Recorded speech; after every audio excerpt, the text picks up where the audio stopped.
திராவிட இயக்க அரசியலின் தொடக்க புள்ளி பண்டிதர் அயோத்திதாசர். அவருடைய பங்களிப்பை போற்றும் வகையில் கடந்த திராவிட முன்னேற்றக் கழகத்தின் தலைமையிலான அரசு திராவிட பேரொளி பண்டிதர் அயோத்திதாசர் மணிமண்டபம் என்கிற இந்த நினைவு மண்டபத்தை விடுதலை சிறுத்தைகளின் கோரிக்கையை ஒட்டி எழுப்பியிருக்கிறார்கள். பண்டிதர் அயோத்திதாசர் புரட்சியாளர் அம்பேத்கருக்கு முன்னோடி, தந்தை பெரியாருக்கும் முன்னோடி ஆவார். இன்றைக்கு இந்தியா முழுவதும் விவாதிக்கப்படுகிற புரட்சியாளர் அம்பேத்கரின் அரசியல் மற்றும் தமிழகத்தில் தமிழக அரசியலின் அடித்தளமாக விளங்குகிற பெரியார் அரசியல் ஆகியவற்றுக்கெல்லாம் முன்னோடி அரசியலை முன்வைத்தவர், முன்னெடுத்தவர் பண்டிதர் அயோத்திதாசர். கல்வி, வேலைவாய்ப்பு, அரசியல் உள்ளிட்ட அனைத்து தளங்களிலும் வாய்ப்பு மறுக்கப்பட்டவர்களுக்கு உரிய பிரதிநிதித்துவம் வழங்க வேண்டும் என்கிற குரலை ஓங்கி ஒலித்தவர். ஒரு பைசா தமிழன் என்கிற இதழை நடத்தியவர். திராவிட மகாஜன சபையை தோற்றுவித்தவர். தமிழ் பௌத்தம் என்கிற பௌத்தத்தின் மீள் உருவாக்கத்திற்கான கருத்தியலை உருவாக்கியவர். அத்தகைய பெருமைக்குரிய மாமனிதர் பண்டிதர் அயோத்திதாசரின் பிறந்த நாளில் அவருக்கு எமது செம்மாந்த வீர வணக்கத்தை செலுத்துகிறோம்.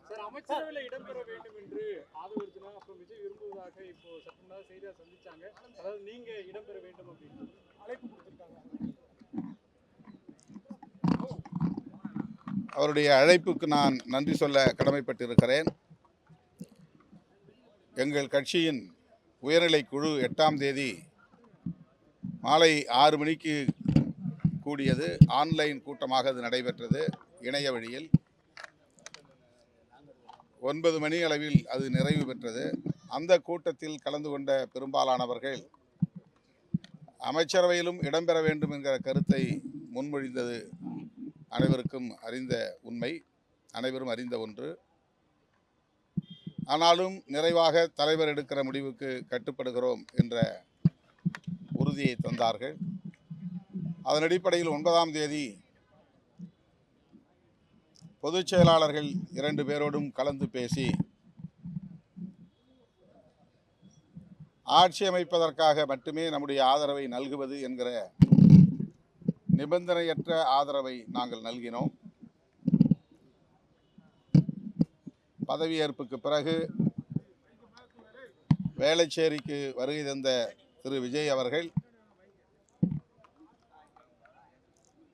தம்முடைய விருப்பத்தை வெளிப்படுத்தினார். அதை இப்போது மீண்டும் வெளிப்படையாக ஆதவ் அர்ஜுனா அவர்கள் வழிமொழிந்திருக்கிறார். இது குறித்து எமது முன்னணி பொறுப்பாளர்கள், பொதுச் செயலாளர்கள், மாநில பொருளாளர், முதன்மை செயலாளர் போன்ற முன்னணி பொறுப்பாளர்களோடு கலந்து பேசிய பின்னர் எங்கள் முடிவை அறிவிப்போம்.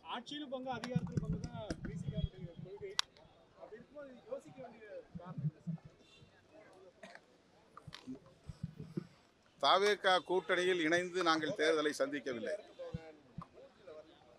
நாங்கள் இன்னொரு கூட்டணியில், திமுக கூட்டணியில் இடம்பெற்றிருந்தோம். அந்த கூட்டணியில் 2 இடங்களில் நாங்கள் வெற்றி பெற்றோம். தவேக ஆட்சி அமைப்பதற்கு 2 இடங்கள் மட்டுமே தேவை என்கிற நிலையில் எங்கள் ஆதரவை நாங்கள் நல்கினோம். தற்போது வெளிப்படையாகவே தவேக தரப்பிலிருந்து விடுதலை சிறுத்தைகள், இந்திய யூனியன் முஸ்லீம் லீக் ஆகிய இரு கட்சிகளுமே அமைச்சரவையில் இடம்பெற வேண்டும் என்கிற விருப்பத்தை வெளிப்படுத்தியிருக்கிறார்கள். ஆகவே அவருடைய அழைப்பை நாங்கள் மதிக்கிறோம், நன்றி சொல்ல கடமைப்பட்டிருக்கிறோம். என்றாலும் இதற்காக மீண்டும் உயர்நிலைக் குழுவை கூட்ட வேண்டிய தேவையில்லை. பொதுச் செயலாளர்கள் 2 பேர், பொருளாளர், முதன்மை செயலாளர் ஆகிய முன்னணி பொறுப்பாளர்களோடு இந்த அழைப்பு குறித்து நாங்கள் கலந்து பேசி முடிவை அறிவிப்போம். பெரும்பான்மை அமைப்பதற்கான அப்போதிலிருந்தே தாவேகா அவங்களுடைய நிலைப்பாட்டில் கரெக்டா இருக்காங்க. ஆட்சியிலையும் உங்களுக்கு பங்கு தரதா அப்போ பேச்சுவார்த்தையிலுமே சொல்லிட்டு இருந்தாங்க. இப்போ வெளிப்படையாகவும் இருக்கு. இதுல கட்சியினுடைய தலைவரா திருமாவளவனுடைய நிலைப்பாடு எப்படி இருக்கும், மக்கள் என்ன எதிர்பார்ப்பாங்க? எல்லோருக்குமான தலைவர் அம்பேத்கர் என்கிற நூல் வெளியீட்டு விழாவிலேயே திரு விஜய் அவர்கள் வெளிப்படையாக விடுதலை சிறுத்தைகளுக்கு அழைப்பு விடுத்தார். திருமாவளவன் அவர்கள் எங்கே இருந்தாலும் அவருடைய உள்ளம் இங்கேதான் இருக்கும் என்று அந்த கூட்டத்தில் வெளிப்படையாக அறிவித்தார். அது எங்களை அழைப்பதற்கு உரிய ஒரு செய்தியாகத்தான் புரிந்து கொண்டோம். ஆனால் எங்களால் தாவேகா கூட்டணியில் இடம்பெறும் சூழல் உருவாகவில்லை. நாங்கள் தொடர்ந்து திராவிட முன்னேற்றக் கழகத்தின் தலைமையிலான கூட்டணியில் தான் பயணித்தோம். ஆகவே அதை ஒரு நிபந்தனையாக நாங்கள் தருகிற ஆதரவை ஒரு நிபந்தனை ஆதரவாக தருவதில் எங்களுக்கு உடன்பாடில்லை. 2 இடங்களை பெற்றிருக்கிற நிலையில் எங்களுக்கு அமைச்சரவையில் இடம் தர வேண்டும், அப்படி என்றால் தான் நாங்கள் ஆதரவை நல்குவோம் என்றெல்லாம் நாங்கள் நிபந்தனை விதிக்கவில்லை. நிபந்தனையற்ற முறையில் எங்கள் ஆதரவை நாங்கள் நல்கிவிட்டோம். இப்போது விடுதலை சிறுத்தைகளும் அமைச்சரவையில் இடம்பெற வேண்டும் என்று வெளிப்படையான ஒரு அழைப்பு வந்திருக்கிற நிலையில் நாங்கள் கலந்து பேசுவது தவிர்க்க முடியாததாக இருக்கிறது. முன்னணி பொறுப்பாளர்களோடு கலந்து பேசுவோம்.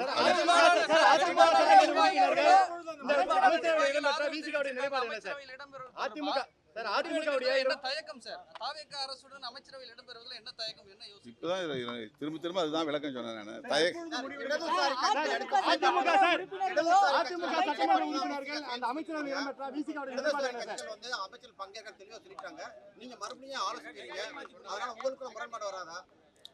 இடதுசாரிகள் என்ன முடிவெடுத்தார்களோ அதே முடிவைத்தான் நாங்களும் எடுத்தோம். 8ஆம் தேதி மாலை 4 மணிக்கு அவர்கள் முடிவை அறிவித்தார்கள். அப்போதே நாங்களும் அறிவிக்க வேண்டும் என்று பலரும் எதிர்பார்த்தார்கள். அந்த எதிர்பார்ப்பு நிகழவில்லை என்பதனால் கடுமையாக விமர்சித்தார்கள். எங்களுக்கும் கட்சி இருக்கிறது, கட்சியில் கட்டமைப்பு இருக்கிறது, ஒரு நடைமுறை விதிகள் இருக்கின்றன. ஆகவே நாங்கள் இடதுசாரிகளிடமே சொன்னது என்னவென்றால், உங்கள் முடிவை ஒட்டி எங்கள் முடிவு இருக்கும், உயர்நிலைக் குழுவில் நாங்கள் கலந்து பேசிய பிறகு அறிவிப்போம் என்று சொல்லியிருந்தோம். 8ஆம் தேதி 9 மணிக்கு, இரவு 9 மணிக்குத்தான் உயர்நிலைக் குழு கூட்டம், ஆன்லைன் கூட்டம் நிறைவு பெற்றது. 8ஆம் தேதி காலையே நான் சொல்லியிருந்தேன் 9ஆம் தேதி பகல்தான் அறிவிப்போம் என்று. ஆனால் 8ஆம் தேதி இடதுசாரிகள் அறிவித்துவிட்ட பிறகு ஏன் தாமதம், எதற்காக தாமதம் என்றெல்லாம் அறிவுஜீவிகள் உட்கார்ந்து கொண்டு விவாதங்களிலே பேசி கொண்டிருக்கிறார்கள். இது ஒரு கட்சி, இந்த கட்சிக்கு ஒரு நடைமுறை இருக்கிறது. ஒவ்வொரு பொறுப்பாளரும் ஒவ்வொரு கருத்தை கொண்டிருப்பார்கள். எல்லோரையும் பேசி ஒருமித்த கருத்துக்கு கொண்டு வர வேண்டியது ஒரு கட்சி தலைவருக்குரிய பொறுப்பு, கடமை. கட்சியை நடத்தக்கூடியவர்களுக்குத்தான் அதில் உள்ள சிரமம் தெரியும். ஆகவே அடுத்த நாள் பகல் 12 மணிக்கு மேல் தான் நாங்கள் கூடினோம். 2 மணிக்கு ஆதவர்ஜினாவுக்கு நாங்கள் தகவல் கொடுத்து விட்டோம். 4 மணிக்கு அவர் எடுத்து வந்த ஆவணங்களில் கையொப்பம் வாங்கி கொண்டு விடைபெற்று கொண்ட பின்னர் தான் நான் பத்திரிகையாளரை சந்தித்தோம்.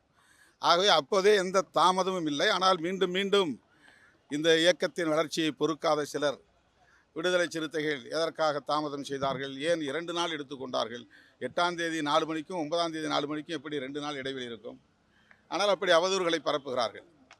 ஆகவே இடதுசாரிகள் என்ன முடிவை எடுத்தார்களோ அதே முடிவைத்தான் நான் எடுத்து 9ஆம் தேதி 4:45 மணிக்கு செய்தியாளர்களை சந்தித்து சொன்னேன்.